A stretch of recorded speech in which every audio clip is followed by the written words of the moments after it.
The first major moves of the off-season starting to come in here for the USL Championship.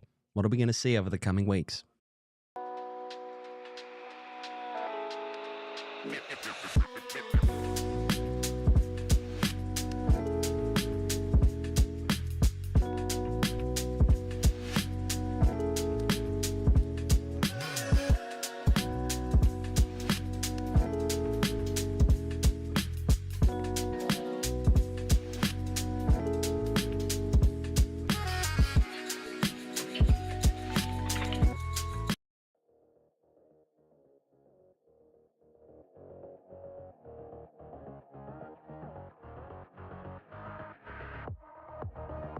Hi, boys. How's it going? You weren't expecting that, were you? No. No. Welcome into the next rising part. What? What is it? Show them the shoes. I know they've seen the shoes, but show them the shoes. Shoes are red as well, yeah. Kitted up. Oh, yeah. Doing good. Good time. It's a fit. The shades complete the look, Owen. Oh, yeah. Proper Wales away kind of look, you know? Very true. Yeah. Why are you wearing the kit today? Oh, it was game today, wasn't it? Yeah? Yeah. What happened? Why are you asking the questions? I'm asking now you. all of a sudden? What happened? What happened? What in the game? Welsh women's national team qualified for a major tournament for the first time ever, with a win over the Republic of Ireland in Dublin. 1. 2-1. 2-1. Who scored the goals? 3-2 on the night. It was came with a penalty, and of course, it's been a complete one of those days where I've just completely blanked who scored. If they scored, they could play for Phoenix Rising. They no? could. Yeah. They could. I would love to see that. They could. God, it was. I tell you what, it was a stressful last 15 minutes after Ireland pulled one back. 8 minutes of stoppage time. You don't like to see 2-0 up. You concede. Yeah, no fun. No, it's not. No, it's not. Sure. But you know what? That's fine. They go to Switzerland. Switzerland. Euros are in Switzerland this year. Well, coming year. That's epic, actually. You going? Yeah. It's expensive in Switzerland. It is. I know Switzerland is very expensive. Yeah. Trust me, I have that first-hand knowledge. I know sure, that. I know sure, that. We haven't even introduced you today, have we, Ryan? No.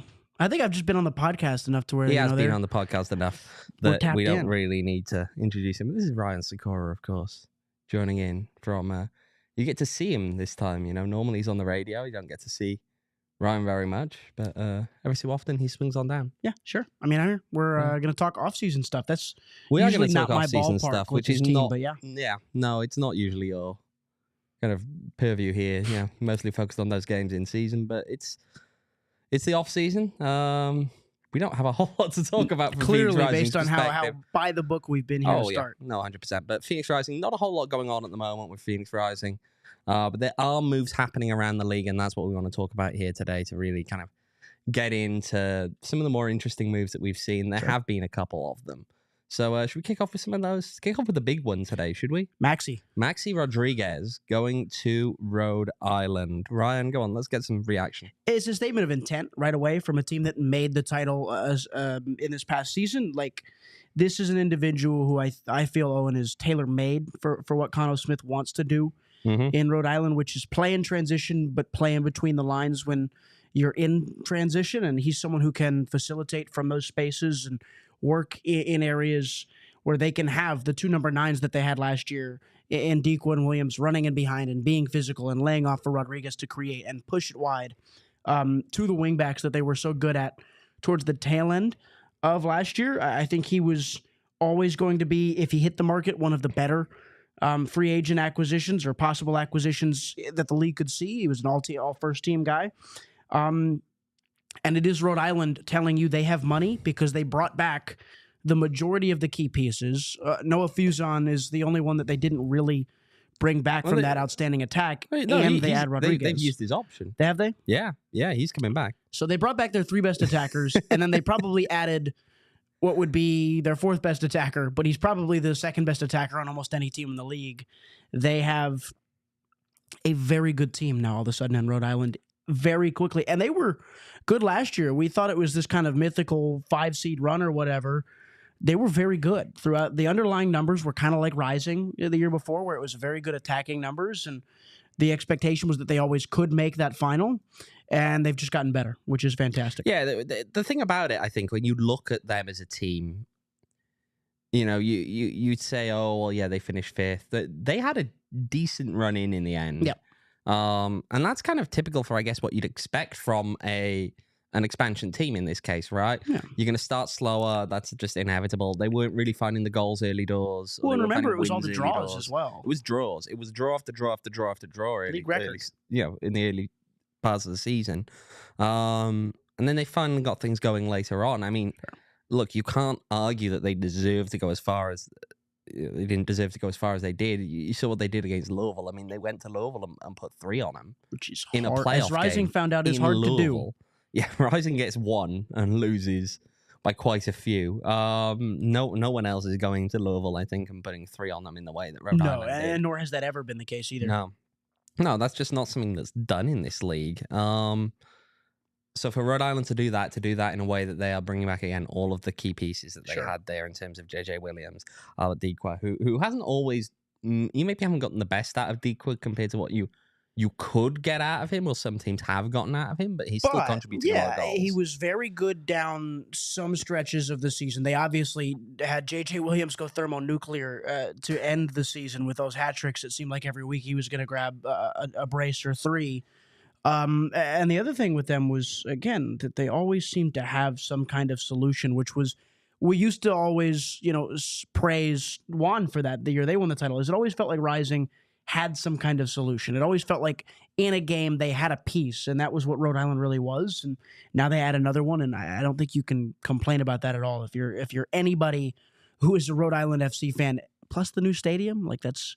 You're having a good early start to your USL Championship tenure. It does. It feels like a lot of things are going right for them at the moment in terms of, again, they're making a statement. They're making a statement with the players that they're bringing in, with the players that they've managed to retain. You make it to the championship game in your first ever season. And as you said, the stadium is going up. They're going to have their brand new stadium. They're not going to be playing out in the sticks like they have been this year. You got a problem with Bryant Stadium? Well, I tell you what, they had the fastest internet of any stadium I've been to in this league. I'll give them that at least. Ever? In this league, yeah. Which is like north of 40 stadiums, probably? It's been a lot. Yeah. It's been a lot. But maybe not north of 40, probably in the upper 30s. But this many? It's been a lot. It's been a lot of stadiums. They had definitely the fastest internet. I'll give you that. Okay. It's in the middle of nowhere. Good for the Bryant Bulldogs. The field is what it is. Good for the Bryant Bulldogs. An artificial surface that never looked that great. It is what it was. But that's an early call. Rhode Island going Thomas to already saying they're going back-to-back conference finals. They're being ambitious. We knew they were going to be ambitious. This had been the talk going into the offseason, that they were going to really look to build upon what they managed to do last year. But definitely, it's a statement of intent bringing a guy like Maxi Rodriguez in.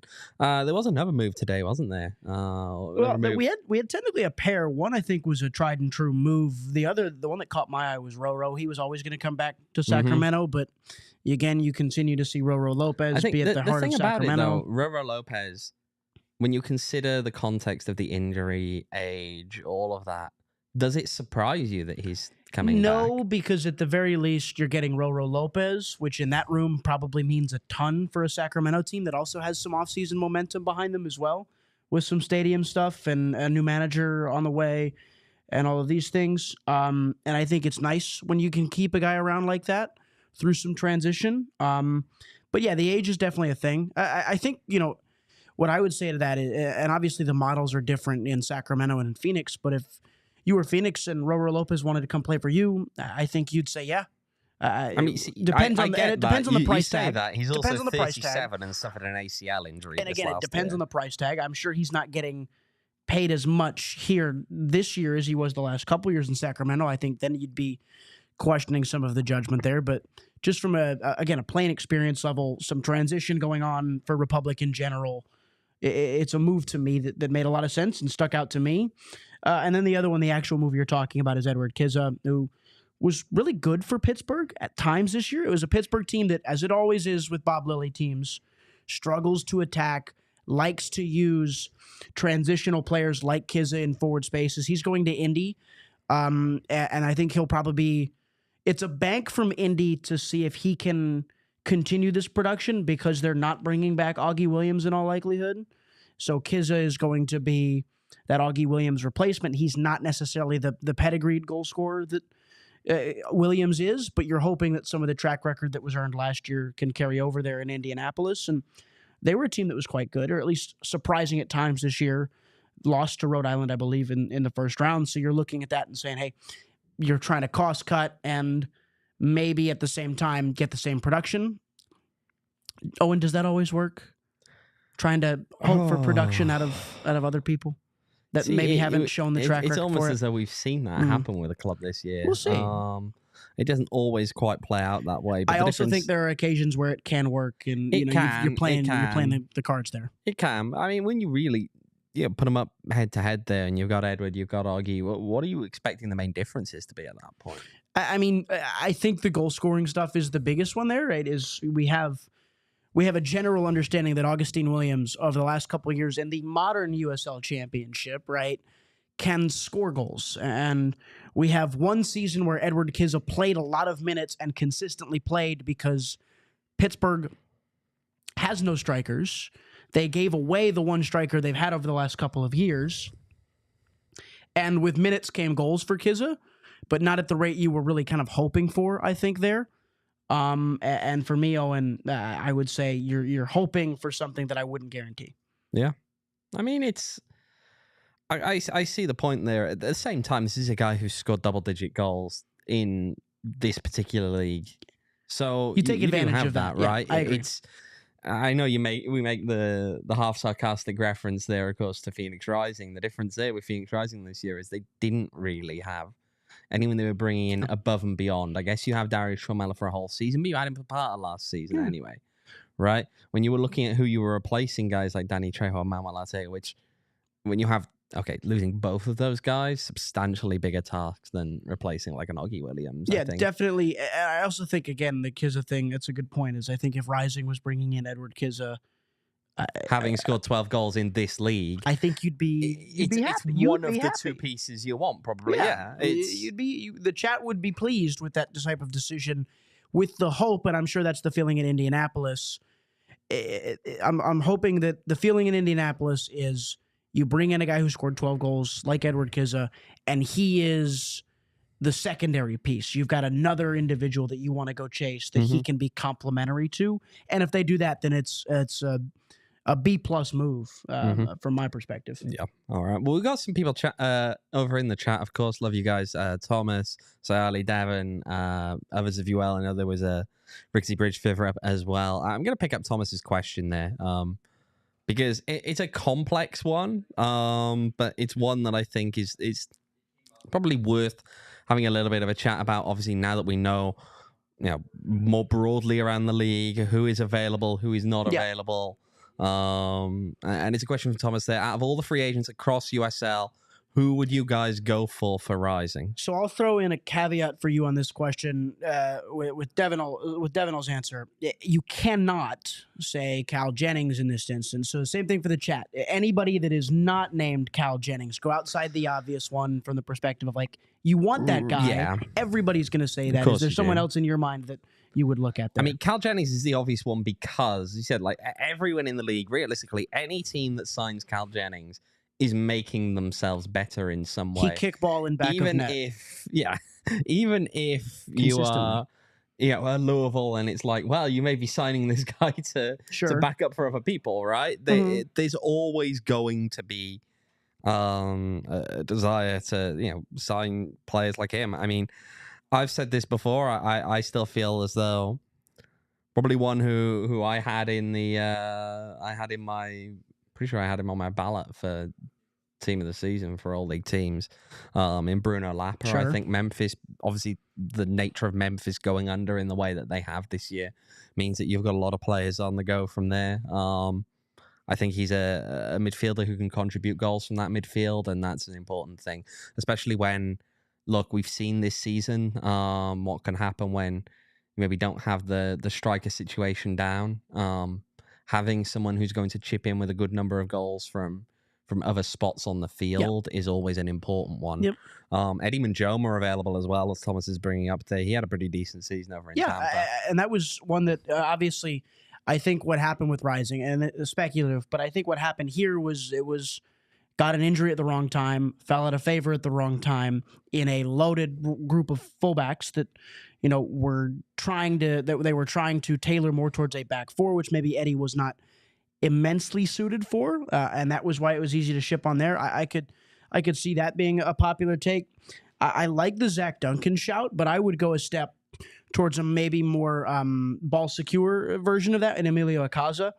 From Charleston. If you want to go get a player like that who's going to be on the ball and can not necessarily fill in with the goal contributions that a Bruno Lappa can, but from a retention perspective, and there's a lot of talented individuals for Phoenix in certain positions. I think the wide spaces are somewhere, if you're rising, you've got wingers at this point that you're looking at that are dynamic pieces, and you have Johnson, you have Margarita, you can play Formella out there. You don't necessarily need as much wide help. I would be looking to counteract some of that dynamism with something solid and something stable, which to me, Emilio Akaza jumped out as a player in the middle of the park, especially when you consider the midfield depth right now. You're looking for some sort of defensive midfielder because right now it's JP Skeers there, and it's Dorotioto, and it's Charlie Dennis. And I think if you were to add Akaza next to Dennis and then plug in a 6 underneath, I think you've got a really well-balanced midfield if you get that number 6 right. And Akaza comes true because we've seen Charlie Dennis in that right pocket be so creative. Akaza off the left in his time with RGV was kind of the same. And now you're just looking for a destroyer in your midfield, and now you've got a really good midfield 3 at its best, I would say. I think it's one of those things when you look at Charleston and obviously certain names pop up more than others. When you look at Charleston, obviously Nick Marcanic is going to be the headline. Obviously, there is a lot of love for Aaron Malloy in that midfield, and all of that's deserved for both of those two players. But Emilio Akaza has been an important part of that as well. I think that's something that last 2 years. Right, they've had 2 years of some really good performances in Charleston, and he's been a big part of that. If you can't, if you can't remember going back to the beginning of the Pearman era at Charleston, Akaza was one of the first guys that Ben Pearman brought in, and he took advantage of RGV folding at the time they did and said, we're going to go get an individual that makes our floor so much higher. And that's what he does, is I think he elevates your midfield's floor at a really high level, and that can be valuable at times because I think especially in the midfield, you're looking... When you look at where Rising is at right now with Charlie Dennis, you have a ceiling raiser. We saw that against New Mexico towards the tail end of the regular season. That is a guy who can outright win you games at your maximum. Find a guy who can make you at your worst better to go alongside of that. I would like that one. I looked at, you can't look past Bruno Lappa. I mean, you can't really go wrong with a lot of the hosts of Colorado Springs players that have been put out. Matt Mahoney stands out like largely there as a distributor, but that one's going to be hard to corral, I would say. But that's what you're looking at there. All right, and there was another name. We were speaking about this obviously before we came on. Another name that did come up in our chats earlier, Memphis guy. Let's stick with the classic Phoenix Rising theme of finding some former Oakland Roots players. Let's talk about Akeem Ward. I brought Akeem Ward up because right now Phoenix is lacking. I think a right back that they had in Lawrence Wyke, and we'll see. I am of the belief that I wouldn't be surprised if some of the people that were released from Phoenix are coming back. And Wyke is one of those. But Akeem Ward, I think for me, fills a similar role. Maybe not as good on the ball. Certainly not as good on the ball. Certainly not as good at driving into half spaces.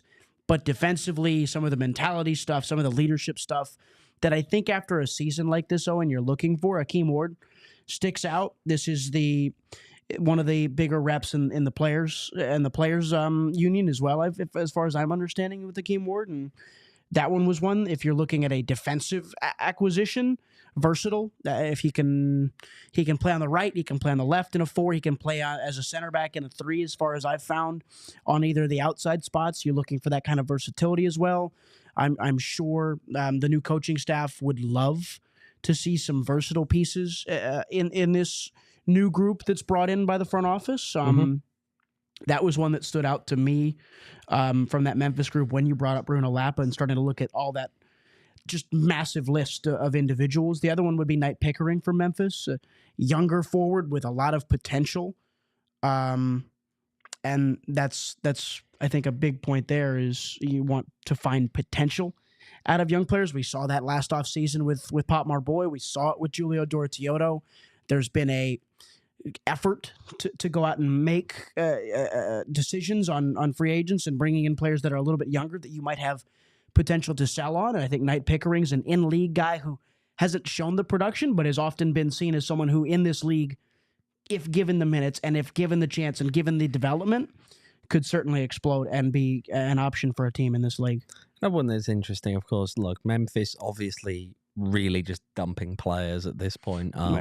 Because they don't have a team. I was gonna say, you have to. Yeah, but they're not the only team that have got a large number of outgoing players. Monterey Bay, one of those. Again, when you finish the season the way that they did, understandable. One that intrigues me there, Anthony Siaha, the goalkeeper. Someone who kind of fell out of favor there later on in the season up in Monterey Bay, but wasn't necessarily the worst. Now, Rising obviously at this point do not have a goalkeeper on the books. I mean, when you look at goalkeepers more broadly across the league, I mean, there are a few that are going. There's Paul Blanchette as well, could well be on the market. I'd rather have the two from I'd rather have either of the two from Monterey Bay than Blanchette. I liked Herrera in the couple of chances we got to see him over the course of the season. Carlos Herrera, of course, yep. Yeah, Carlos Herrera. Siaha is a really plus add, depending on how you're playing. If the model and the methodology behind Phoenix Rising still at this point, and I believe it still should be what I'm about to say, is playing out of the back and trying to invite pressure and play away from it, then Siaha doesn't make as much sense to me. But from a pure shot-stopping perspective, Owen, there may be one or two goalkeepers in the league better than him. At a consistent level, that one stands out. You mentioned Tristan Traeger pre-show as another guy who can score goals. Did so for Charleston in their run to the championship game 2 years ago. Did so at times for what is, as you pointed out, a pretty poor Monterey Bay team. But there is a question then. I mean, if you... Right, knowing again that Rising doesn't have a centre forward, there is a guy like Tristan Traeger, maybe a very genuine number 2 option for that role. And super mobile as well. If you want to play in a front 3 with a guy who can come in off the left or the right, Traeger has the track record at Atlanta. And we saw him in a couple of years ago. Would that have been, 2022? Where he was playing for Atlanta. He was playing off the left with United 2, and that was the versatility there. He's got a lot of ability to be multifaceted up front, and I think that's always going to be valuable for teams in this league if you can find guys who can score goals and play in different roles at the same time. This was going to intrigue people now. They're chatting away in the chat at the moment about, of course, the goalkeeper. I can see how excited Ryan is at this one. They're speaking about a goalkeeper who used to be here at Phoenix Rising as a backup. Probably on the market again now with the situation going on up in Northern Colorado, who will not be playing in League One this year. But Lalo Delgado, he's done a pretty good job, actually, I think, in League One overall. Yeah, that was stunning to me. As I would, if I was Lalo, that's the thing is, do you weigh going and being a championship backup again, whether it's for Phoenix or for anybody else in this league, or do you say I can go to Union Omaha, which Union Omaha wouldn't be a great example because they're a very good team that doesn't need a goalkeeper. But the notion is, would you go be a starter somewhere in League One, maybe for a Richmond or something like that? But yeah, good locker room guy, beloved here, and that'd be a lot of fun. I think I would only entertain that, though, is if he's happy to be a backup, and if he's happy to be a backup, I think I'm okay with that. The context on that is that my understanding is that he wasn't at times happy with the lack of opportunities he was getting at times to play here in Phoenix. He did want to play more, and he was playing behind an MLS goalkeeper. He was, right, and so when you look at that, it wasn't a surprise that he wasn't getting as many minutes at the time as he would have liked, But when you think about it now, well, is he ready to be a starter at USL Championship level? I don't know. He's not proven at that level. That's a key part here. And so there's an element of Well, do you want to go down a route whereby you maybe hoping that he'll be starting games So more often? that or? raises a follow up for me there.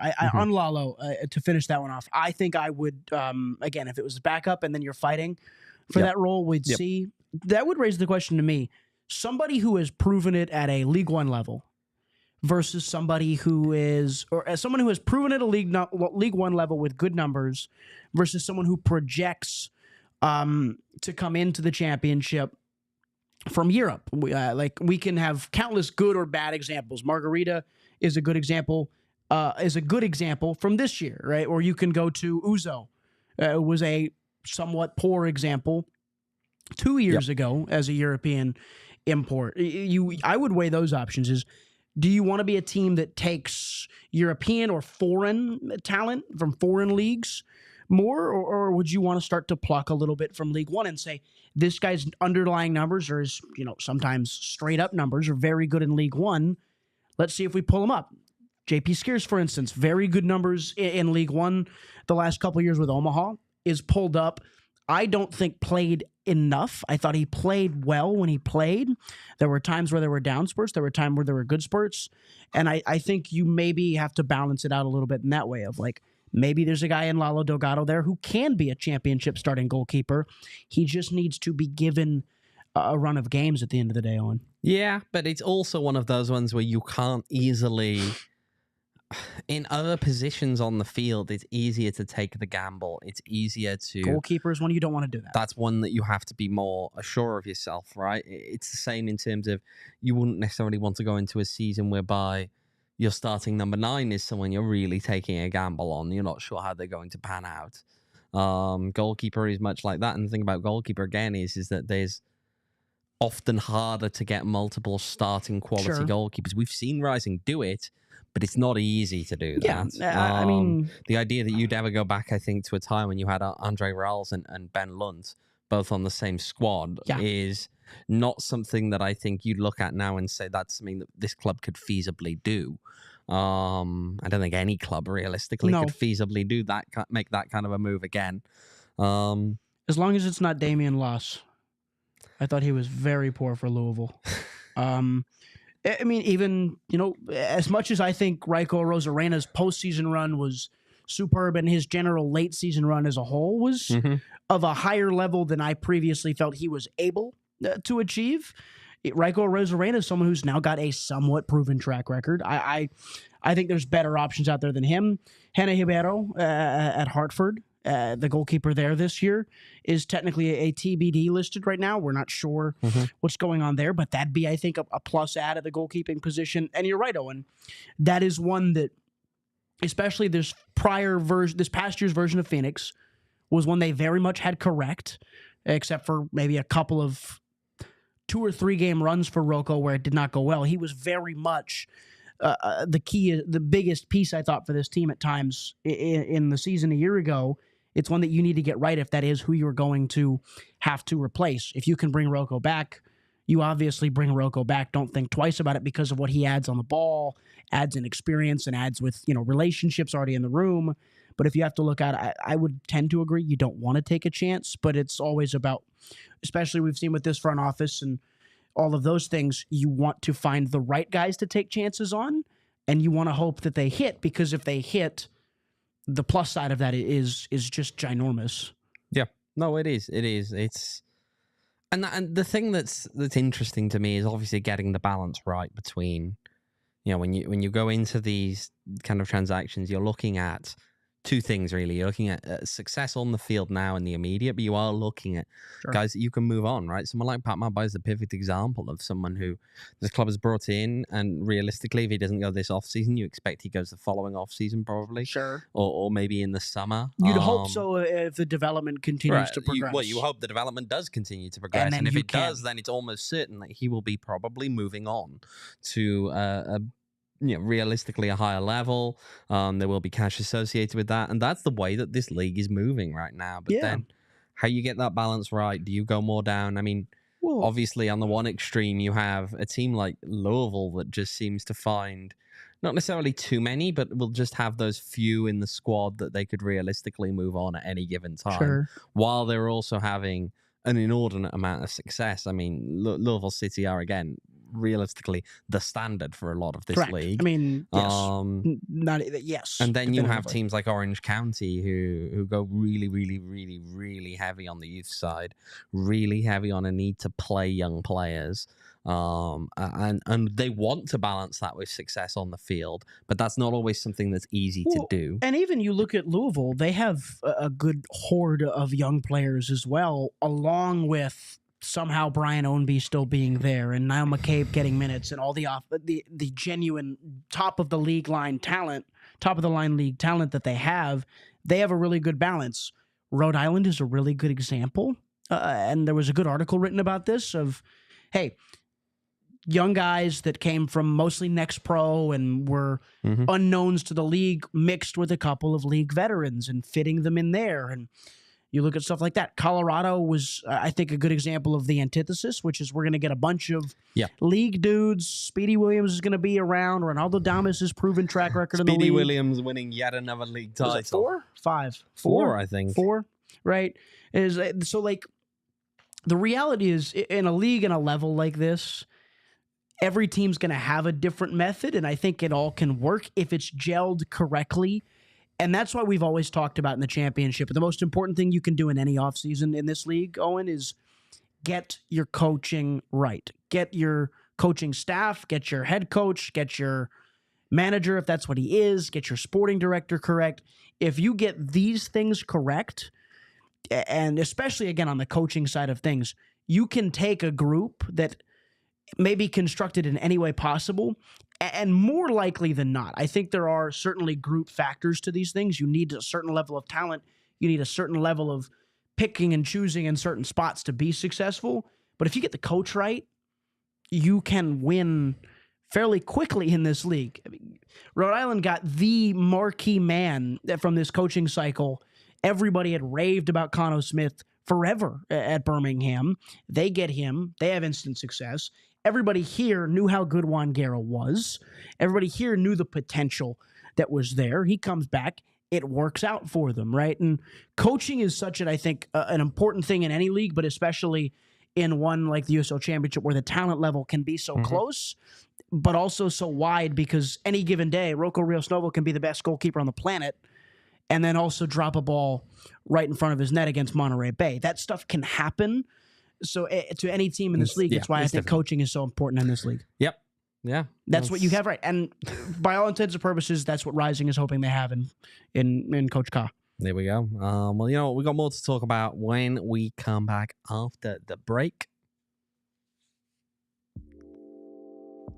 But first, you know, I've got a bucket hat on at the moment, but if I'm going to swap that one out, you don't at the moment. We need to get you a different kind of hat. There is a Big 12 championship game coming up this weekend. ASU made it in. What does Iowa State do? They don't have the fork. Or do they do like I don't want to know. Devin will probably be able to tell us in the chat, but quite frankly, we don't care because ASU are going to win the Big 12 this weekend. They could very well do so. And if they do so, you want to be looking like you're in style there. You know, you've got the branded Bills hat to go with that as well. I know our producer Kyle is currently wearing his. He's got the black one, the copper state outline state flag, and Sparky in the middle. And they do have some Iowa State stuff as well, but of course we're not going to talk about that. And they do have U of A, but I mean, I guess if you like losing by 40 odd points, then you've got that. But definitely make sure to go check them out. You can get 20% off of your first order with the promo code PHNX. All kinds of good stuff over there at brandedbills.com. And also make sure to check out our friends at Circle K. We're not in Studio K today. We were expecting to be in Studio K, but we are not in Studio K. But it's still a good excuse to make sure go check out Circle K. I know Max, they had their gas day not too long ago. They had a gas day? They had, yeah. With the big discounts. The big discounts. Was this gas day before or after like 40 Thanksgiving? Cents off, it was a little while ago. Okay. I know. I keep track of these things. I got some cheap gas that day. Of course you want to. I had a gas You can day. get cheap gas every day by signing up for the Inner Circle program. If you haven't already done so, I'm not sure why you haven't. We've been telling you about this for so long. Sure. And they've got all kinds of good deals to go along with that as well, including an any size Polo Pop-Off roster for just 79 cents. You get money off your gas as well, 25 cents in your first 5 fill-ups. Join the Inner Circle for free by downloading the Circle K app today. Terms and conditions apply at participating locations. Go visit circlek.com for details. Normally this is also when we'd kind of throw something, but I'm not going to do that. I mean, do you want to try and catch food in your mouth? No. See, Max would do that. Reese is not here. I will not be doing any food-related activities. That's Reese's job. That's true. We need to get on. I think we need to get on Max about that. I think it's time to get the Reese NIL deal with Circle K hot dogs. It's happening. We got to make it happen. I think we got to push this, right? What we'll do is we'll get like a Reese. What were the fatheads? Is that what they were called? We'll make like a big cutout of Reese's head, and we'll just throw food at it whenever we hot dogs specifically. Stuff. Circle K hot dogs. I didn't say it. You did as well. Circle K hot dogs. So I mean, sure. Shout out Rocco Becht, Kevin B. Really good quarterback. It's a different show though. I see that there's questions in there about ASU not being 12, but hey, you know what? What else do we have? What else do we have in the league before we go that far off the rails? I mean, I tell you what, let's have a bit bigger picture. Obviously, a lot of teams have announced who's coming back. Rhode Island are obviously one of our big winners at the moment in terms of who they're bringing back, how we feel about them. Are there any other teams that just on the Charleston. Initial kind of moves, you feel good about Charleston? Yeah, Malloy obviously is the staple there. Smith comes back. Archer comes back. You keep your center back pairing from one of the best defenses in the league. You keep Dos Santos. You keep Segbers. Arturo Rodriguez is I think a good piece for them. Chris Allen's a good offsetter. You're hoping, and I think correctly hoping because I think they know what they have in MD Myers. You're hoping that MD Myers can become. You don't need him to be a Nick Marcanic-esque goal scorer because nobody in the league can be. No. But you're hoping MD Myers can be a 18-goal guy. And if he's an 18-goal guy, you're expecting Charleston to bring in enough to be very much a contender with that group. To fill. It's very big shoes to fill. I think he benefits from the fact that he was already in the room, and it doesn't feel like they've brought him in to replace Marcanic. It's just more of an elevation. I understand that, but at the same time, I wouldn't go as far as to say necessarily that they're in a good spot right now when you have the near unanimous MVP leaving and we don't yet know who's coming in to replace. Once you know a little bit more about some of the pieces that are coming in, I think you're in a position when you can say that. But, that's fair. But right now, but I think if there's still questions. This is clearly a silly statement, but when you throw out Marcanic and knowing you're going to lose that, to have retained the group they have, I think is pretty impressive. I was stunned, and I guess all the midseason acquisitions. I was stunned with how many people El Paso kept, and deciding that they wanted to bring back so many pieces like Waite and Moshe Bane and Akinyode, and Moreno was good. Calvillo has obviously been there for a while, and again they made a lot of midseason acquisitions, but I was very, very surprised they brought that much back. The thing that intrigues me is we did genuinely think that El Paso were going to be good at the start of last year. Sure. We did, didn't we? Pretty much everybody thought that El Paso were going to be a serious team in there. I mean, you can't look past Louisville, but Louisville's always going to bring back a ton. They do almost every year, it feels like, retention-wise. Well, it's one of those things whereby you play in a stadium like they have there, and you have all of that. It's good vibes. It's one of those situations where it's an easy selling point to players. I tell you what's an interesting one. I'm intrigued what you think on this one. Another move that's been made. FC Tulsa making a move for Khalil El-Medkar. Yeah, we got... So all the word on El-Medkar is a beyond talented player. Mm-hmm. Maybe similar to that of Apanos Armenakis, where it is that level of talent, but also that level of potential problem that can come with it. Not that we always have to say they're going to be a problem, this type of player, but there is something potentially there. And El-Medkar's production was at times better than Armenakis's in the goal-scoring front, but not better in the chance creation front. I think it makes sense for a team like that to go out and try and get a staple player early, especially one in Tulsa who is really only bringing back Peñaranda, who was nearly was probably a top 5 goalkeeper in the league. So they're starting new in almost every way. They moved their head coach up to a technical role. They change head coaches, so they are starting from scratch. They're one I'm excited to see bring in players. And Owen, just on the retention stuff to close out there, the last one I would say is I am very curious to see what Las Vegas has when they bring their when they announce it. When they announce it, I'd be very curious to see what Las Vegas has, because we saw a clear, definitive, direct, motive from Las Vegas over the course of this season, getting players late, putting them together in a good spot, doing a good job in doing so. Now we get to see what the ownership group and what has been put in place there really is like, with how much is returning, how much is coming back, how sustainable was what we saw this past season for Las Vegas. Because I can tell you right now, if you have the best front office that's been ever assembled in this league, I do not believe you can flip over every year like Las Vegas has done. And if they continue to do that, even with what is clearly a better front office, they still won't find success. I want to see who they bring back. Wait, Las Vegas Lights not announcing the team returning yet. Oh, that was a given, but I mean, that's a I've never heard of that before. But I mean, never heard that one Ryan before. Flood will be a Phoenix Rising player. Well, he's under contract with Phoenix Rising at least. Yeah.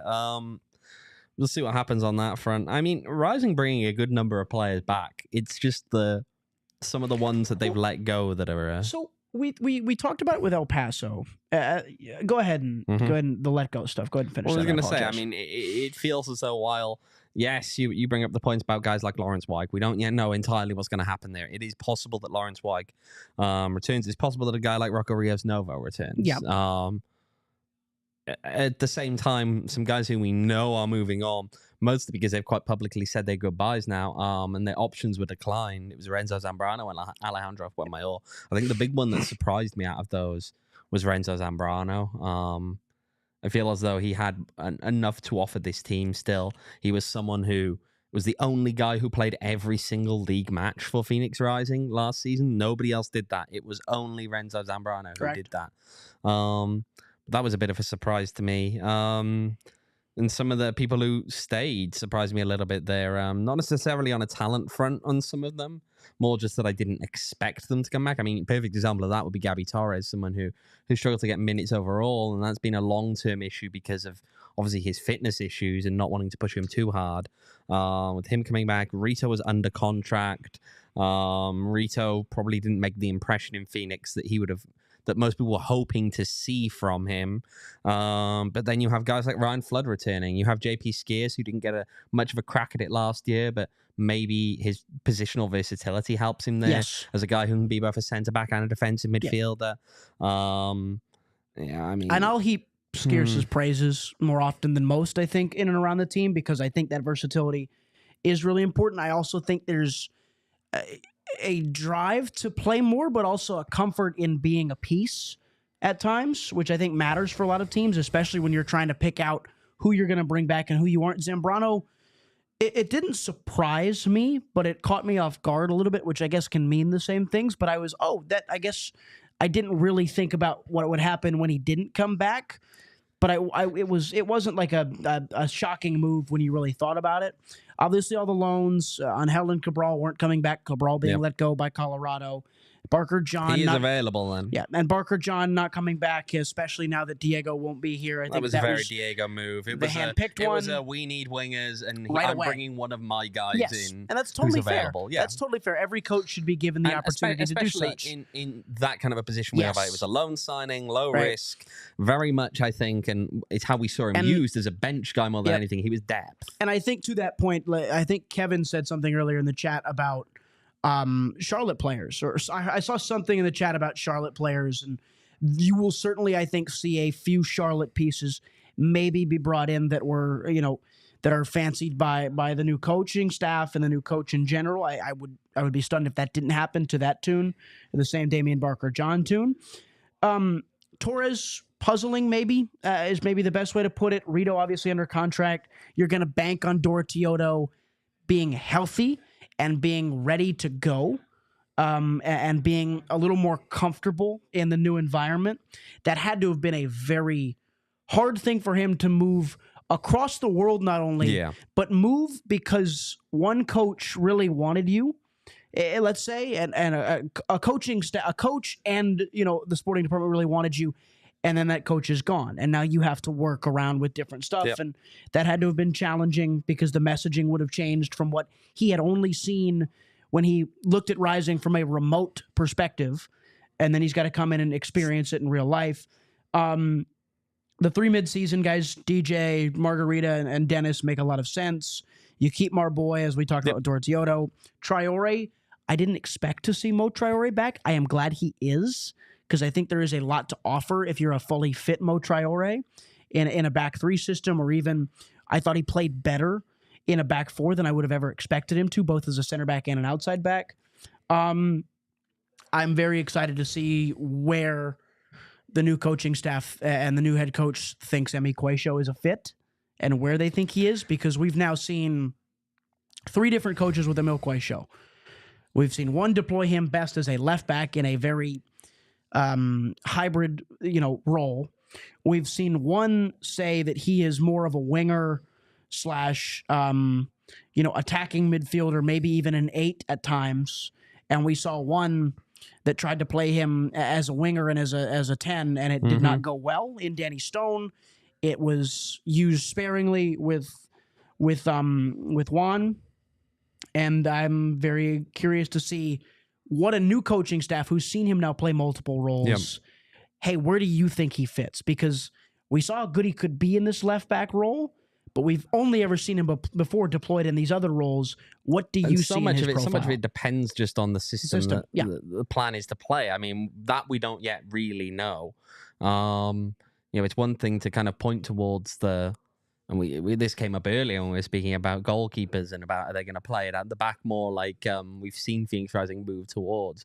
But there are always little tweaks and kind of pivots when you bring new coaches in, especially when you bring someone in who, obviously in this case, this isn't a continuity candidate type in the same way that the last 2 coaches very much were. Danny Stone was meant to kind of enhance what was done. It didn't quite work out. Diego Gomez takes over mid-season, and yes, he implements a few new things, but he doesn't really get the opportunity to come out and wholesale work on what exactly a Diego Gomez team in a perfect world would look like. Far more of a kind of just a blank canvas of sorts for Palma Ducar looking at this team. And what I would say with Ka is, you can watch as much film you can find on Pacific or North Texas. There's no guarantee that's going to translate to what he does here. There's no guarantee it's going to translate. There's no guarantee he still thinks that way. Yeah. Because he's been at another job. He's worked under another individual in Dean Smith, who has a very distinct style of how he wants to play. And there's no guarantee that what Charlotte did last year is going to be the 100% translation over to Phoenix, because the league is different. The facilities, the pitches you're training on and playing on are way different. You don't have to go to Oakland or Bryant Stadium in MLS. You don't have to think about things like that. You don't know how. You don't have to go to either of those 2 setups from last season. No, this coming you don't have to go to in baseball stadiums USL. in MLS. You do not. You don't have to. You don't have to go to Tulsa. Or you don't El have Paso. to go to Tulsa. You go to Yankee Stadium. You go instead, to Yankee Stadium, which is set up all pretty as they can for New York City and all that stuff. And there's no guarantee what Charlotte did is even what Ka believes in. It could be a slight change in what he wants and stuff like that, but we don't have a real idea. Perfect example on that, of course, is the fact that Juan Guerra's style of football was very different to what we saw Rick Shantz deploy. Yes. Despite the fact that Juan Guerra worked in Phoenix under Rick Shantz. And the next time Juan Guerra has a head coaching job, you'll probably see a lot of the same tendencies, because we've understood who Juan is, and he's very much who he is as a coach. But I'm sure he's picking up things from Ben Olsen and from people around him like Aurelian Collin, who are going to change how he views things, and he'll be different the next time he has a head coaching job. So from that perspective, we don't know what we're going to see out of this Phoenix Rising team until they play that first preseason game in February. We won't know that, right? Or if we get training looks and we get to see stuff like that, we won't know some of the the identities and stuff like that, we won't know until they've played a preseason game or two, and then we can start to understand what they're looking for. But guess what? By then, when they're playing these preseason games, Owen, they'll have added players to the roster. And so you'll probably have a better guess at that point as to what you're going to see based on the profile of players that they add. Exactly. I tell you what, we'll move on a little bit here. We've been speaking about Rising, speaking about the championship. You do go to I know NFL you wanted to talk about this one topic in particular here. So in terms of things that we don't really know what we're going to see, should we look at two clubs that are claiming that they're going to be playing next year, despite the fact that they're not going to be playing in USL League One? Northern Colorado Hailstorm, Central Valley Fuego. Is CV Fuego claiming they're playing? I thought CV Fuego just said goodbye. No, they mutually agreed to depart because presumably the ongoing drama with their coach. It was an all-time press release. This club has mutually agreed to part ways with the league is just a one-liner at the end. It was an all-time press release. Here's the thing. The club put a statement out. They said, after careful consideration, Central Valley Fuego and USL League One have made the mutual decision to part ways. We understand that supporters may have questions about what's next, and we are committed to keeping you informed as we move forward. Plans for the future of Central Valley Fuego FC will be announced in the coming weeks. Do you go play at Clovis West High School? Like, where do you go play? What are you planning on playing in? What league? Who are you playing against? I think there's more of a... Is this like... I mean, there's obvious... The obvious alternative is probably Nisa. The nature of the way that those clubs, I think, found themselves leaving the league, whereby in one, it's a dispute over finances, a lack of finances. In the other, it's a dispute presumably over the coaching situation after some very serious allegations that came in from the players' union that realistically have put them in a pretty rough spot around their coach. It's not as though you look at it and think, wow, they're about to jump in with MLS Next Pro because MLS will accept all of the paying of players, especially. That's not going to translate well over to MLS Next Pro, is it? I mean...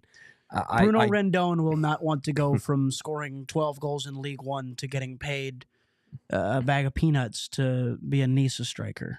Right, and there's the thing. Is it Nisa then? Is that probably the only viable professional league that would take either of these two? I mean, besides that, you're looking at like dropping down to NPSL, UPSL, which is, I mean, it's variable depending on where you are, but that's not professional in the slightest. It's that's adult amateur is what it is. How many League One teams over the last 5 or 6 years have tried to do what they're doing? I don't know the answer to that. Like, or even I'll go back to 7-8 years when it started, when the split happened, right? And I don't. They very clearly became the championship and became League One. Have we seen a team or two teams? Certainly not two in the same offseason, but have we seen a team try and say, we're out of League One, we're going to try and continue operations? And if they did, it was MLS Next Pro. They certainly did. It was the departure of those, right? And most of those teams were championship teams. Realistically gone. Lansing Ignite folded. Yeah. Lexington are obviously moving to USL now, championship. You had Revs. You had Fort Lauderdale going to Next Pro. North Carolina moved up to the USL Championship. North Texas go to Next Pro. Orlando City go to Next Pro. Toronto go to Next Pro. It's only FC Tucson who moved to League Two. But even then, they stayed within the USL ecosystem. And I don't envisage either of those two teams. Well, based on the wording, I don't think there's any interest from USL ecosystem on saying, hey, we want you back. No, so, I think that's kind of the thing. I mean, again, they terminated the franchise agreement with Northern Colorado Hailstorm. Which they did not do for Tucson. It was just hey, we're going to Tucson just didn't really have the money long term. They didn't fail on their obligations. They just decided long term they were the better move. Better suited to be playing in League Two. Well, I don't know. Interesting. I would say Nisa makes sense. I don't see either of them operating. I would be stunned if both of them are. If one of them is, okay, maybe. If both of them are operational... I think Central Valley Fuego probably have a better opportunity than Northern Colorado. If both of them are operational next season, mind blown. It would be something, if CV Fuego is operational next season, that's a hell of a job to find a home in that short of a time. And maybe it's hey, we're going to try it. But the problem is, again, if you can't get operational next year and you're saying, hey, we're going to play the long game for, 26? to try and get into NISA or try and get somewhere else in 26, then it's just like you're really playing with fire there, and that's the real problem with all this. Yeah. Oh yeah, there is. Whew. It's hot. They've got to work out what they're going to do. I mean, look, we're used to, I think, in this country, seeing teams get into some pretty interesting disputes over the offseason. Obviously, not as much in USL. I feel like teams mostly just kind of die off if they're not going to last. But we've seen these protracted disputes in other teams in the ecosystem, mostly in NISA. Sure, I remember the NASL. I remember the lovely NASL. What about the New Amsterdam kind of meltdown? Do you remember that? Vague, but the no. Entire meltdown. Just elaborate on that because I don't remember it. With the pizzas, the guy who ordered all the pizzas. No, what is this? What happened is New Amsterdam's owner took over the Twitter account and kind of just started tweeting words that we can't repeat on this show about the commissioner of NISA because they were in some dispute over whether they were going to let them play or not. And then just decided, you know what, guys, I'm just going to buy pizza for people who DM me their address. And he did buy people pizza. I know someone who he did order a pizza for. So, I mean, the drama definitely happens. That is peak this league. That is peak this league. Oh, yeah, it is. Well, you know what? That's about bringing us to a close here, I would agree. Rip the Jacksonville Armada. We can't really beat the pizza. That's all I care about. Rip the Jacksonville Armada. Indeed. May you enjoy retirement. If you are not already a diehard and you're following us live right now, remember the $36 for 36 hours sale is on right now. You have to move quickly. It ends tonight. You will get full access for a year for $36. You get access to all of the written content on our website, including all of the stuff by our guys who've been nominated for some awards as well. Shout out one of them? To no, I am. I don't write enough at the moment. I know he wouldn't give me an award, but shout out to Jesse, shout out to Gerald, shout out to Craig. All of their content on the website. You can get access to all of that for just $36 if you are quick. If you get on it right now, go get that done tonight before it goes back up to full price. And it also gives you an opportunity to bully Max as well, who's not here. True. So you have to do it on Discord. Is he ever here? I guess when I'm here, he would never be here. So I would never think he's here. Here tonight, but he is saying leave a like right down there. If you haven't done so, make sure to leave a like. Leave a like for Ryan. Ryan is showed up today. What is he doing here? Who's he? Is he just? Yeah, he's telling you. He is telling you to leave a like or else. This is not. Max is telling you to leave a like. Leave a like or the Cyclones will win on Saturday. Yeah, I know. Wait, well, but we still want Devenol to like. But we will ban Devenol from the chat if he says it one more time. I think is that we agreement, Kyle? Yeah, he'll never be allowed back. Never be allowed back. That's okay, Devin. Don't worry. Sorry, just Devin. don't cheer them on at the moment for us. You can do what you want on Saturday where we can't see you, but not in there. You can follow me on Twitter at OJEvans18. Follow Ryan on Twitter at _Sykora Ryan. Just one underscore. Yeah, just the one underscore. Every time on the show, but just one underscore. Follow our producer Kyle on Twitter at KCoop Sports. You can follow the pod on Twitter at PHNX _ Rising. Double the underscores. You can do it today, Ryan. Double the underscores, double the fun. I will say double the fun for the first time ever. Basic one. He's going with the basic one. I could say double the signings you'll see next week, but I actually have zero clues. So You know, I'm not we're going to rolling make the dice right now. random statements like that. We have no idea what we're talking about, apparently. Yeah, I don't. So you're the insider, man. Yeah, Devin, don't push it. Don't push it, you, Bang! Devin. You don't know what's going to happen. I actually, I really rock with the recklessness going on from Devin there. I know he's really pushing it. He's pushing it. But Ryan, thank you for coming on in. Of course, I did not need to see the full Wales. Oh, you did, mate. You did ensemble, but like you're welcome. Oh no, you did. Yeah, you did. So you have a Wales Scotland pin. Yeah, we're not going to get into the politics of that one on here. It does say. I mean, you can read it if you want. Really trying that one quickly. I know. You've got like a few seconds. I've seen it before. I was just kind of, you can read it out if you want. No. Yeah, the no GB football team, independence for Scotland and Wales. Yeah, we'll go with that. I'm not going to get into the politics. On a football front.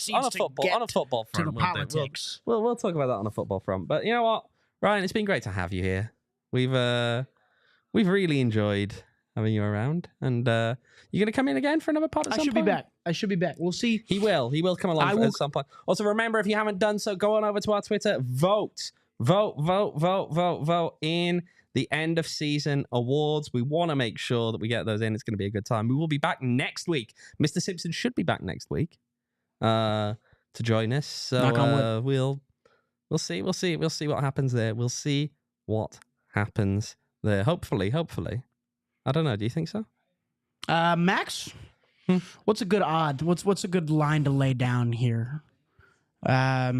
Let's go 3-1 odds. I'll give him a good chance. 3-1 odds. Right. Max is back next time. Beautiful. All right. Well, we're gonna leave it there. We'll see you next week. And remember, it is a beautiful game, but it is even more beautiful when Hannah Kane and Carrie Jones put Wales into Euro 2025. Good night. We all silly like the mayor.